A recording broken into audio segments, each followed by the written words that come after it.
आजकाल आपण सगळेच खूप हेल्थ कॉन्शियस झालो आहे आणि वजन त्यावर नियंत्रण ठेवणं हा एक मोठा प्रश्न झाला आहे. मग सगळे आहारतज्ज्ञ आपल्याला चिया सीड्स घेण्याचा सल्ला देतात. खरं तर याच्याशी साधर्म्य असलेली तुळस किंवा सब्जा आपण पारंपरिकरित्या कित्येक वर्षानुवर्ष वापरतो. मग याच्यामध्ये नेमका फरक काय आहे? तुळस हे अस्सल भारतीय देवत्व प्राप्त झालेली सांस्कृतिक धार्मिक असं महत्त्व असणारी.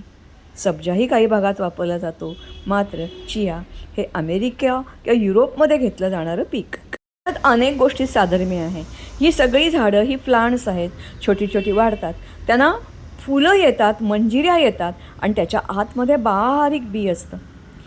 बाकी ही अंगणात लावता येतात, घरात लावता येतात, तुळशी वृंदानात लावता येतात, झाडाच्या बांध्यावर, रस्त्याच्या कडेला कुठेही लावा, तग धरून राहतात, अगदी उन्हाळ्यातसुद्धा.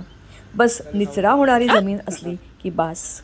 यांना उग्र वास असतो म्हणून गाई गुऱ्या बकरं खात नाहीत.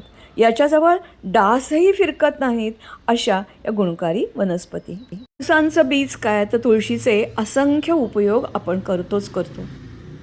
विशेष करून उन्हाळ्याच्या दिवसात तुळस किंवा वारकऱ्यांच्या काळात तुळशीच्या माळा. आता बी विकत घ्यायची वेळ आली असेल तर तुळस, सब्जा की चिया कोणतं निवडणार तुम्हीच ठरवा. काही फरक पडत नाही.